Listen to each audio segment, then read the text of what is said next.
अस्सलाम वालेकुम दोस्तों, मेरा नाम है अली और मैं हमेशा की तरह मौजूद है दाऊद और आप देख रहे हैं जिस वक्त क्रिकेट लवर अली शो को कैसे देखना बनता है। तो लोग से बात करने जा रहे हैं, बात करेंगे जी आज आपके साथ टॉप क्रिकेट न्यूज का सेगमेंट आपसे शेयर करेंगे। नंबर 1 पे आप लोग से बात करने जा रहे हैं, जो हमारे पास अपडेट आ रही है वो अपडेट थी हमारे पास आ रही है अफगानिस्तान के प्लेयर्स को लेकर। तो हो सकता है कि इस बार पीएसएल में आपको अफगानिस्तान के प्लेयर्स जो है वो ना दिखे, बड़ा एक्शन उनके अगेंस्ट होने जा रहा है। क्या स्टोरी है वो आप लोग से शेयर करेंगे। बात करेंगे वेस्ट इंडीज और न्यूजीलैंड के हवाले से, क्या हिस्टोरिकल टेस्ट मैच हुआ और वेस्ट इंडीज का एक खिलाड़ी अकेला इस टेस्ट मैच को सेव करके ले गया, कौन था वो, उस पर गुफ्तगू करेंगे। टी20 वर्ल्ड कप के हवाले से जो श्रीलंका को डेडलाइन दी गई है, क्या श्रीलंका उस पर जो है पूरा उतर पाएगा, इस पर गुफ्तगू करेंगे।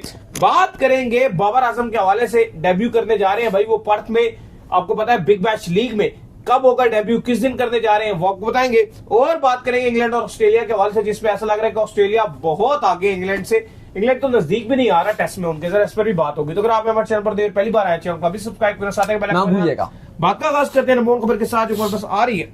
तो इस वक्त जो नंबर 1 खबर आ रही है वो यही आ रही है, अफगानिस्तान के प्लेयर्स के हवाले से जो अपडेट आ रही है कि अफगानिस्तान के प्लेयर्स को इस बार इस पीएसएल में ना पिक करने का फैसला कर लिया गया और खबरें ये आ रही हैं कि उनको इस बार ड्राफ्ट में भी शामिल शायद ना किया जाएगा उनसे। देखिए बिल्कुल, और खबर यह है कि पाकिस्तान क्रिकेट बोर्ड अब यह फैसला करने के लिए जा रहा है कि अफगानिस्तान का एक भी प्लेयर पीएसएल के ड्राफ्ट में नहीं होगा। और बड़े बड़े अफगानिस्तान के प्लेयर्स पाकिस्तान के सुपर लीग में खेलते हैं। अगर आप बात करें, राशिद खान एक बहुत इंटीग्रल पार्ट रहता है, लेकिन हमने देखा कि जब ट्राई सीरीज से पहले राशिद खान ने कितनी घटिया किस्म की हरकत की थी। सबसे पहले उन्होंने लाहौर कलंदर को अनफॉलो कर दिया, अपनी ट्विटर की बायो से उनका नाम हटा दिया, फिर लाहौर कलंदर ने भी रिस्पॉन्ड करते हुए उनको अनफॉलो कर दिया था। लेकिन ये राशिद खान की तरफ से सबसे पहले हमें ये हरकत देखने को मिली। चलो पाकिस्तान के अगेंस्ट उन्होंने ट्वीट वगैरह किया, वो तो किया प्लस लाहौर कलंदर तो इतनी ज्यादा उनके लिए हमेशा रिस्पेक्ट करते, हमेशा तारीफें, मतलब राशिद खान अलग, बाकी सब प्लेयर अलग। वो नहीं होता है बहुत लाडला बच्चा होता है, उसकी तरह राशिद खान को ट्रीट किया जाता था। लेकिन राशिद खान ने जो हरकत की, इसके बाद अब लाहौर कलंदर भी तैयार है कि ठीक है जी, इनको अब नहीं पिक करेंगे। फिर आपके जो मोहम्मद नबी हैं वो भी पीएसएल में खेलते हैं और अपडेट किया कि वो भी नहीं होंगे। और भी काफी सारे हमें अफगानिस्तान के खिलाड़ी जैसे नूर अहमद हो गए या और काफी सारे इक्का दुक्का खिलाड़ी आपको नजर आते हैं। तो इस बार अफगानिस्तान का कोई भी खिलाड़ी आपको ना सिर्फ पीएसएल में नजर आएगा, बल्कि पीएसएल का ड्राफ्ट में भी उनको नहीं डाला जाएगा कि कोई फ्रेंचाइज पिक भी ना कर सके। और खबरें कुछ ये हैं कि अफगानिस्तान थोड़ा सा रिग्रेट फील जरूर कर रहा है, स्पेशली क्रिकेट बोर्ड इस हवाले से परेशान भी है, क्योंकि टी20 वर्ल्ड कप से पहले जो उनकी क्रिकेट है वो बहुत ही लिमिटेड हो गई है। उनको तकरीबन ना होने के बराबर क्रिकेट मिल रही है। उनके पास एक बहुत बड़ी अपॉर्चुनिटी थी कि पाकिस्तान आते, ट्राई सीरीज खेलते, श्रीलंका से खेलने का मौका मिलता, पाकिस्तान से उनके नेल बाइटिंग मैचेस होते, उनकी क्रिकेट बहुत ऊपर जाती। पाकिस्तान को फर्क नहीं पड़ा, पाकिस्तान ने जिम्बाब्वे, श्रीलंका को बुलाकर ट्राई सीरीज ऑर्गेनाइज भी करवा ली, ट्राई सीरीज पाकिस्तान ने जीत भी ली। और अब पाकिस्तान उसके बाद श्रीलंका भी जाके T20 खेलेगा, ऑस्ट्रेलिया भी पाकिस्तान आएगा। तो पाकिस्तान के लिए तो सारी चीजें अगर आप देखो तो सिंपल नजर आ रही है। क्रिकेट खेल रही, फिर बात वही आ जाती है, फिर अफगानिस्तान को ऑस्ट्रेलिया तक मुंह नहीं लगाता। ठीक है, कोई बड़ी टीम इंग्लैंड से बता दो कि उनकी कोई सीरीज कब हो जाती है। ठीक है, साउथ अफ्रीका ने लास्ट टाइम जरूर जो एक सीरीज उनके साथ खेल ली, बाकी कोई टीमें उनको मुंह लगाना पसंद नहीं करती हैं। पाकिस्तान ने उनको रिस्पेक्ट भी दी, पाकिस्तान ने उनको इनवाइट भी किया कि ठीक है, उन्होंने खुद कहा था कि हमें जो स्टार नेशन सीरीज में डालो, अगर वो आ जाते तो और उनके लिए फायदा हो जाता। और फिर अगर आप देखो तो इनकी क्रिकेट की बातें होती है कि हम एशिया की सेकंड बेस्ट टीम है। ठीक है, हमेशा से ये बात करते हैं। वो एशिया कप का जो मेन राउंड है वो नहीं खेल सके, पहले बाहर हो गए। फिर इमर्जिंग एशिया कप में सबसे ज्यादा जो इंटरनेशनल खिलाड़ी थे वो उन्होंने डाले हुए थे, 10 ऐसे नाम थे जो मेन उनकी टीम में खेल चुके, उस नामों को उन्होंने इमर्जिंग एशिया कप में डाला था। और मजे की बात यह है कि उस पर भी उन पर बकायदा लानत पड़ी और मेन राउंड में भी नहीं होता सब जा। बिल्कुल, और देखिए सबसे मजे की एक और मैं आपको बात बताता हूं, अभी आईएल T20 चल रही है और वहां पर आपको अफगानिस्तानी प्लेयर्स भी नजर आ रहे हैं। इन्होंने कहा जी हम पाकिस्तान जैसे इंडिया वाले करते हैं क्या भाई, हम पाकिस्तान के खिलाड़ियों के साथ ताल्लुक नहीं रखेंगे। इन्होंने भी यही बताया कि हम बायोलटर सीरीज नहीं खेलेंगे, नसीम शाह को मिल रहे हैं, सब कुछ। हाँ, तो वहां पर आप पाकिस्तान के खिलाड़ियों से खेल भी रहे हो, हाथ भी मिला रहे हो, वहां पर खेल रहे हो। यही हरभजन पे भी बड़ा क्रिटिसाइज हुआ था कि भाई वहां पर आप आईएल T20 में, आप वो T10 में आप जो है वो धानी के साथ मिल रहे थे, हाथ भी मिला दिया आपने, फिर असल में उनके ऊपर बैक क्लैश आया, वो भी बड़ा मजेदार सीन हुआ। हरभजन ने हाथ मिला लिया दानी के साथ। अब उसके बाद रोला क्या बन गया, रोला ये हो गया कि उनको इंडिया में खूब क्रिटिसाइज किया गया। तो फिर अगले मैचेस में उन्होंने कहा मैं हाथ नहीं मिलाऊंगा, मतलब यार आप मतलब क्या बचकाना और क्या बच्चों वाली ये चीजें, बच्चों वाली आप काम करते हो। तो खैर अफगानिस्तान इस टाइम जो क्रिकेट बोर्ड है वो एक सोच रहा था कि हमें ट्राई सीरीज खेलने का मौका मिलेगा, अपॉर्चुनिटी थी, जज्बात में आके उन्होंने डिसीजन ले लिया कि हम पुल आउट कर देंगे। खैर अगर हमारे पास जो अपडेट थी, अगर वो पुल आउट ना भी करते तो Pakistan cricket board Afghanistan team को शायद जो उस टाइम हालात ही थे ऐसे, उनको ना ही बुलाता, उनको वो खुद ही हटा देते सॉरी कि हम आपको नहीं खिला रहे। दूसरी बात ये भी है दाऊद, अगर आप देखें तो हमेशा से मैंने देखा कि पाकिस्तान के लोगों ने, पाकिस्तान ने हमेशा अफगानिस्तान की टीम को सपोर्ट प्यार किया, हमेशा सपोर्ट किया। इन रिटर्न हमेशा से हमें उनकी तरफ से नफरत देखने को मिली, पता नहीं क्यों ये ऐसा है, अल्लाह ही बेहतर जाने। यकीन कीजिए इवन मैं यहाँ पर बैठकर बड़ी मुखालिफ बात भी कर रहा होता हूँ, ये भी कभी बड़ी मुखालिफ बात कर रहे होते, लेकिन हमने हमेशा अफगानिस्तान की क्रिकेट का भला किया। मतलब अफगानिस्तान ऑस्ट्रेलिया से खेल रहा हूँ, हमारा कभी दिल नहीं किया कि अफगानिस्तान हारे। अफगानिस्तान इंग्लैंड से खेल रहा हूँ, हमने हमेशा चाहे अफगानिस्तान जीते, लेकिन उनकी तरफ से ऐसी नफरत देखने को मिली है। उनकी ये कोशिश होती है कि इंडिया को सपोर्ट किया जाए और पाकिस्तान के अगेंस्ट जाया जाए, लिहाजा इसलिए हमने भी ये स्टैंड अपना लिया है कि फिर हम भी यहाँ से बाकी आगे कुछ नहीं। बाकी मैचेस से जब अफगानिस्तान खेल रहा होता है तो वो मुर्दार क्रिकेट खेलता है, कोई कंपटीशन लेवल ही नहीं दे रहे होते, और पाकिस्तान से खेलते हैं तो उन्होंने अपनी जिंदगी मौत का मसला बना दिया होता है। मतलब नहीं, हम ये नहीं कह रहे, अच्छी बात है, हमें मजा आता है अफगानिस्तान से क्रिकेट खेल में, लेकिन आपकी वो नफरत भी तो नजर आती है ना कि आप किस तरह से नफरत करते हो, तो वो चीज है। और ये बड़ा ही अफगानिस्तान का गलत एटीट्यूड रहता है। उन्होंने पाकिस्तान के अगेंस्ट कोशिश की कि हम चलाएं, क्रिकेट नहीं खेलेंगे, ये नहीं करेंगे, वो नहीं खेलेंगे। अभी देखो अभी एक और चीज भी है, अभी आपका जो वर्ल्ड कप है, आप एक ग्रुप में तो नहीं हो, लेकिन अगर पाकिस्तान भी अगले ग्रुप में जाता है, अफगानिस्तान का वैसे ग्रुप मुश्किल है, लेकिन अगर वो अगले ग्रुप में जाते हैं और सुपर 8 में पाकिस्तान अफगानिस्तान का मैच बन जाता है, तो अब देखो खबरें हैं कि वहां पर भी वो हरकतें ऊंची हटकंडे वाली करेंगे कि जब हाथ नहीं मिला रहे, हम ये नहीं करें, जैसे इंडिया सूर्य कुमार यादव ने शुरू किया था, वही वाली टोपी ड्रामा शुरू करेंगे। फर्क नहीं पड़ेगा, लेकिन बात वही है कि फिर आपका घटियापन सामने नजर आएगा। खैर इसके बाद जो अपडेट आ रही है हमारे पास, वो अपडेट आ रही है वेस्ट इंडीज और न्यूजीलैंड के हवाले से। बड़ा शानदार किस्म का टेस्ट मैच जो है वो खेला गया। आज जो है वेस्ट इंडीज की बारी थी और ऐसा लग रहा था कि न्यूजीलैंड जो है वेस्ट इंडीज को बड़ी आसानी से इस टेस्ट मैच में हरा देगा।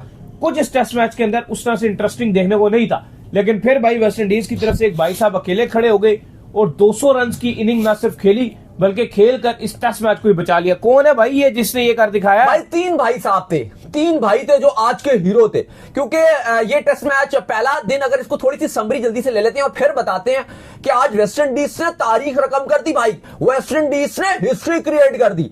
जब मैच शुरू हुआ तो ऐसा लगा कि न्यूजीलैंड का पलड़ा बहुत कमजोर है, 231 पर न्यूजीलैंड की टीम ऑल आउट हुई और वेस्ट इंडीज की थोड़ी सी बल्ले बल्ले हुई, लेकिन जब वेस्ट इंडीज बैटिंग करने के लिए आया 167 पर ऑल आउट हो गए, और जब दोबारा बैटिंग करने के लिए न्यूजीलैंड आया तो न्यूजीलैंड ने इस मैच में कबाड़ा निकाल दिया वेस्ट इंडीज का। 466 रन बनाए, 466, 8 खिलाड़ियों के नुकसान पे उन्होंने डिक्लेयर कर दिया और टारगेट मिला 531 का। और यहां पे जब वेस्ट इंडीज बैटिंग करने के लिए आया तो उनका बुरा हाल था और 72 रन पर 72 पर 4 खिलाड़ी पवेलियन जा चुके थे।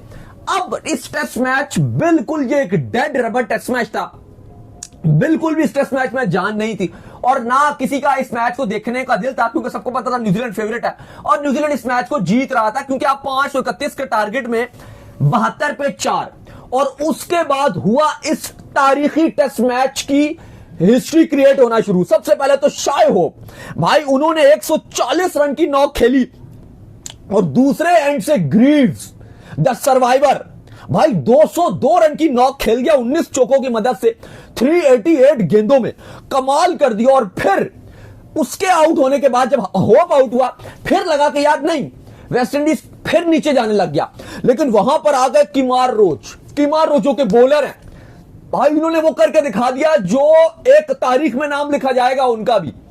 तकरीबन 39 ओवर्स खेल गए, 233 बोले, 58 रन और रेस्क्यू कर गए। और एक टाइम पर तो ऐसा लग गया था अगर शायद थोड़ा सा और टाइम होता तो वेस्ट इंडीज ये मैच भी जीत जाता। ग्रीव्स और किमार रोज दोनों नॉट आउट रहे और वेस्ट इंडीज 457 रन बना गया इन न्यूजीलैंड 6 विकेट के नुकसान पे।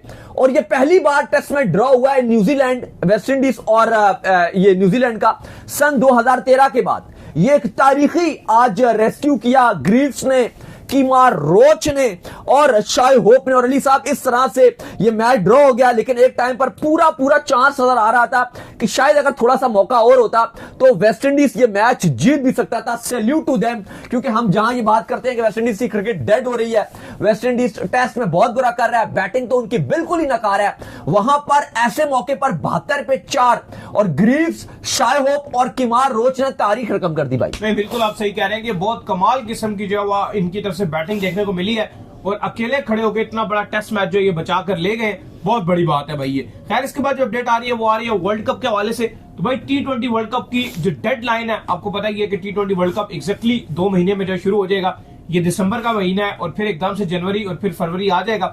वैसे पहली बार ही मैं ऐसा देख रहा हूँ कि पाकिस्तान की क्रिकेट इतनी ठंडी पड़ गई है कि वर्ल्ड कप में अभी एग्जैक्टली, क्योंकि दिसंबर शुरू होकर खत्म होते देर नहीं लगेगी, पीछे तकरीबन आप कह लो कि 40 से 50 दिन 45 से 50 दिन बाकी है और पाकिस्तान की क्रिकेट इतनी ज्यादा ठंडी पड़ गई है। मतलब आप अगर आप देखें, लोगों को इंटरेस्ट भी कोई नहीं है और लोग हैरान कौन है। मतलब ऐसा होना नहीं चाहिए नॉर्मली कि वर्ल्ड कप अगर करीब हो तो इंटरनेशनल क्रिकेट ज्यादा होनी चाहिए और लोगों का इंटरेस्ट हमेशा डेवलप रहना चाहिए, लेकिन बिल्कुल ठंडापन आया है। गलती नहीं है, यहाँ पर गलती पीसीबी की है, वही है ना, तो वो क्रिकेट ही नहीं करा रहे तो फिर कैसे क्या करें। अब आप मक्खियां ही मार सकते हैं, कुछ नहीं कर सकते आप, हम खुद हैरान है। अब आप देखो इंटरनेशनल आपने कहां जाकर आपने खेलना है। तो भाई उससे पहले खैर डेडलाइन जो है वो पूरी कर लेगी श्रीलंका, वर्ल्ड कप से पहले ग्राउंड खाली करके दे देगी। देखिए, अब मामला ये है कि आपको पता है श्रीलंका ने जो साइनली स्पोर्ट्स क्लब है, सबसे बड़ा नजरें उसके ऊपर है, क्योंकि बाकी जो कैंडी का वेन्यू है या प्रेमादासा स्टेडियम है उसका तो इशू नहीं है, लेकिन जो साइनली स्पोर्ट्स क्लब है जहां पे पाकिस्तान ने अपने 3 मैचेस खेलने हैं और उसको और भी मैचेस दिए गए हैं, कोलंबो के 2 वेन्यूज रखे गए हैं, उसमें बहुत ज्यादा काम है। और श्रीलंका ने कहा कि हम काम शुरू कर रहे हैं, लेकिन मसला यह आ गया कि वहां पर जो फ्लड आ गया तो वो बड़ा रोला बन गया। श्रीलंकन क्रिकेट बोर्ड ने ऑलरेडी जो उनकी हुकूमत है उनको 300 मिलियन यानी कि 30 करोड़ श्रीलंकन रुपीस में डोनेट भी किया, लेकिन थोड़ा सा जो आप कह सकते हो कि जो तैयारियां वर्ल्ड कप की उसमें खलल डाल दिया। जो सैलाब था, जो बारिशें रही श्रीलंका में, तबाही बहुत मचाई, 200 से ज्यादा जानी नुकसान हुआ। पाकिस्तान ने भी अपने फ्लड रिलीफ जो आप कह लो कि डिफरेंट अपने जहाज वगैरह भी भेजे थे वहां पे रिलीफ के लिए, वो भी काफी मामलात थे, तो बाकी दुनिया भर ने भी वहां पर काफी हेल्प की, लेकिन श्रीलंका अब उसकी वजह से रुकावट बन रही है उनकी वर्ल्ड कप की तैयारियों में। लेकिन जब आईसीसी के हवाले से जो अपडेट आई है वो ये है कि आईसीसी लगातार श्रीलंकन क्रिकेट बोर्ड के साथ राब्ते में है और श्रीलंकन क्रिकेट बोर्ड कह रहा है कि हम पूरी तरीके से जो वर्ल्ड कप के तकरीबन 3 हफ्ते पहले हम आपको तमाम जो वेन्यूज हैं वो हम आईसीसी के हवाले कर देंगे, और 2 हफ्ते की वैसे डेडलाइन रहती है, लेकिन श्रीलंका कह रहा है कि हम आपको 3 हफ्ते पहले सारे दे देंगे। प्रेमादासा स्टेडियम कोलंबो और कैंडी वाला वो तो कह रहे हैं हम आपको 1.5 महीना पहले भी आपको, महीना पहले भी आपको दे देंगे, लेकिन जो साइनली स्पोर्ट्स क्लब है वो हम आपको कोशिश करेंगे कि 3 हफ्ते पहले दे दें। अब उसमें काम क्या है? उसमें 3-4 बड़े काम है मेजर। पहला काम तो जो सबसे इंपॉर्टेंट है, जिसके बगैर मैच ही नहीं हो सकता, वो है फ्लड लाइट। नहीं, वो हो गई है इंस्टॉल, नहीं वो हो रही है, अभी फुल 100% काम नहीं हुआ, लेकिन हो भी गई है काफी इंस्टॉल, वो कुछ हुई है लेकिन काम हो रहा है उसमें फ्लड लाइट्स पे। एक सबसे बड़ा काम तो वो है, और उस पे आपको पता है हमारे भी स्टेडियम पे वो हमने एलईडी लाइट्स इंस्टॉल करवाई थी। पहला काम तो वो हो रहा है, जो उम्मीद की जा रही है कि वो कह रहे हैं कंप्लीट कर देंगे। फिर दूसरा काम ये कि स्टैंड थोड़े थोड़े बीच में उनको उस पे काम बहुत ज्यादा है, क्योंकि वो वहां पर इंटरनेशनल मैच ही नहीं होस्ट हुआ बहुत टाइम से। टेस्ट मैच तो श्रीलंका ने होस्ट किया, लेकिन बाकी जो T20 ODI मैचेस तो वही ना, टेस्ट मैचेस भी बहुत पहले श्रीलंका ने होस्ट किया। आपको डेकेड तो गुजर ही गया, 10 साल तो हो ही गया वहां पे। तो वहां पर क्लब मैचेस अलबत्ता श्रीलंका करवाता रहा वहां पे, तो उसके हवाले से वहां पे रेनोवेशन लगातार चल रही है, लेकिन क्योंकि बारिशें और फ्लड की वजह से थोड़ा सा फोकस जो है वो हट गया था और थोड़ी सी रोक दिया गया था वहां पर, क्योंकि प्रेमादासा स्टेडियम और डिफरेंट जो ग्राउंड है वो रिलीफ कैंप भी बना दिए गए थे उनको, कि जहां पर लोग आ रहे हैं उनको रेस्क्यू किया जा रहा था वहां पर, क्योंकि बहुत सारे लोग लापता भी हो गए थे।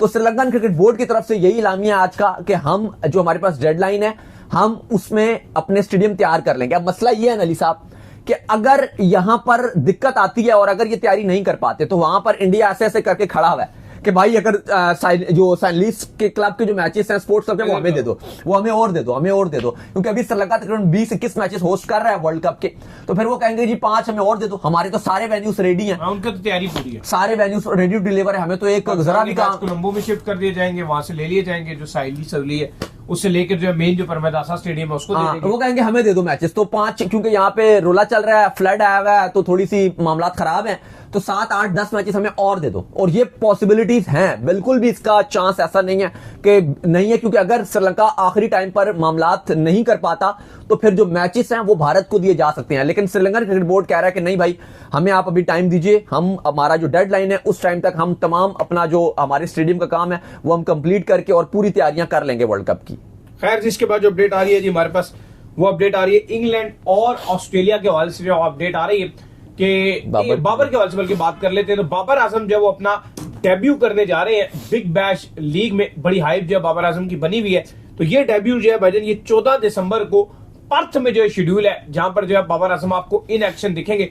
पाकिस्तानियों की भी बड़ी तादाद जो है बिग बैश लीग के इस मैच को देखने के लिए बेताब है भाईजान। देखिए, और खबरें ये हैं कि बहुत बड़ी तादाद में पाकिस्तानियों ने टिकट्स खरीदे हुए हैं बिग बैश में 14 दिसंबर के पर्थ में, और वो बाबर आजम को फुली सपोर्ट करने के लिए आ रहे हैं। अपडेट ये भी है कि पॉसिबल है कि ऑल हाउसफुल भी आपको देखने को मिले और मेजॉरिटी ऑफ जो फैंस है वो पाकिस्तानी देखने को मिले। तो ये एक बड़ी जबरदस्त और खुशाइन बात होगी कि बाबर आजम के लिए इतना ज्यादा सपोर्ट ऑस्ट्रेलिया में देखने को मिलेगा। और हम पहले ही देख रहे हैं कि पर्थ में बहुत सारे जो बोर्ड्स हैं, जो आप कह सकते हो कि एडवर्टाइजिंग है वो बाबर के नाम की काफी ज्यादा की हुई है, और क्रिकेट ऑस्ट्रेलिया भी कह रहा है, प्लस उनकी जो टीम है सिडनी सिक्सर्स वो भी बाबर के नाम पे बहुत ब्रांडिंग कर रहे हैं और उम्मीद कर रहे हैं कि बाबर को देखने के लिए एक बड़ी तादाद में पूरे बिग बैश में जब जब उनके मैचेस होंगे तो वो आएंगे और फैंस उनको देखेंगे। तो काफी सारी जो हाइप है बाबर आजम की वो बनी हुई है। बिल्कुल जी। खैर, इसके बाद हमारे पास अपडेट आ रही है वो इंग्लैंड और ऑस्ट्रेलिया के हवाले से अपडेट आ रही है। और अपडेट भजन जो है हमारे पास ये आ रही है कि आज जो मैच जो इंग्लैंड और ऑस्ट्रेलिया के दरमियान जारी और सारी है, उसमें ऐसा लग रहा है कि इंग्लैंड अब बहुत ही ज्यादा पीछे रह चुका है, क्योंकि जिस तरीके से आज डे का आगाज हुआ इंग्लैंड ने इवन अर्ली विकेट लिए, लेकिन ऐसा लगा कि मिचेल स्टार्क जो है वो अजीब से तरीके से उनको चिमड़ गए और इतने जबरदस्त किस्म के रन्स जो है मिचेल स्टार्क ने बनाए कि फिर इनके लिए जो है वापस आना इंग्लैंड के लिए मुश्किल ही हो गया। एक इतना बड़ा टारगेट आप कह लेंगे, इतनी बड़ी लीड जो ऊपर लग गई कि अब उस लीड को उतारते उतारते ऐसा लग रहा है कि इंग्लैंड की जो आधी टीम है वो पेविलियन जो है वैसे ही रवाना हो चुकी है। तो अब ऐसा लग रहा है कि कल के दिन इंग्लैंड इस मैच को हार जाएगा। दाऊद साहब, देखिए ऑस्ट्रेलिया बहुत ज्यादा बना गया, 511 बोर्ड पे लगाए, और जो ऑस्ट्रेलिया की टेल थी उसने इंग्लैंड के हाथ से इस जो पिंक बॉल टेस्ट मैच था ये उनके हाथ से निकाल गए।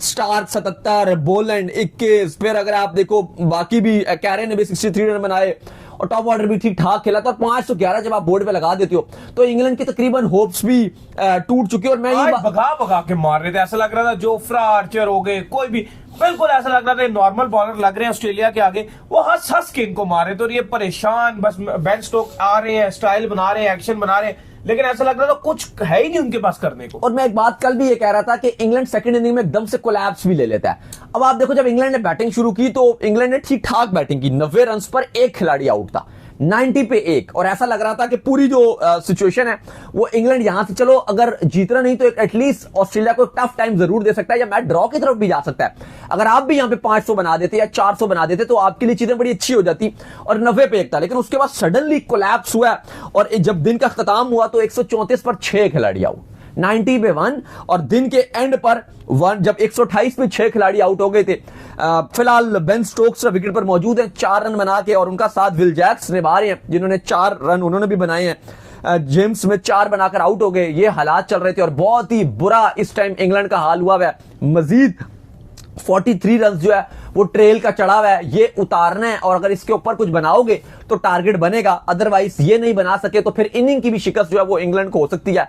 और काफी ज्यादा इंग्लैंड ने डिसअपॉइंट किया। वही इंग्लैंड है जब पहले दिन बैटिंग कर रहा था तो हम सब यही बात कर रहे थे कि यार इंग्लैंड तो शायद इस टेस्ट मैच में जीत की तरफ भी जा सकता है। 334 जैसा रन बना दिया था पिंक बॉल में और एक अच्छा टोटल था, लेकिन वहां पे ऑस्ट्रेलिया ने अजीबोगरीब 500 प्लस बोर्ड पे लगा के इस टाइम इंग्लैंड को शदीद परेशान कर दिया है। तो चलिए, उम्मीद करते हैं आज हमारा शो आपका वीडियो को लाइक कीजिए, हमारे चैनल को सब्सक्राइब कीजिए, साथ ही बेल आइकन को बजाइए, एक और काम कर लीजिए, रोई कर लीजिए, इंस्टाग्राम को ऊपर जाइए और जाकर इनको फॉलो कीजिए। इंस्टाग्राम पे मुझे फॉलो कर लीजिए, वहां पे मैं मौजूद हूं, दाऊद क्रिकेट के नेम से। अगर आप कोई सवाल हो तो भेजिएगा और इनको भी फॉलो कीजिए। मुझे फॉलो कीजिए, अमजद क्रिकेट लवर ऑफिशियल के नाम से लिंक डिस्क्रिप्शन में मौजूद है, फॉलो कीजिए। अल्लाह हाफिज़, बाय बाय, ख्याल रखिएगा।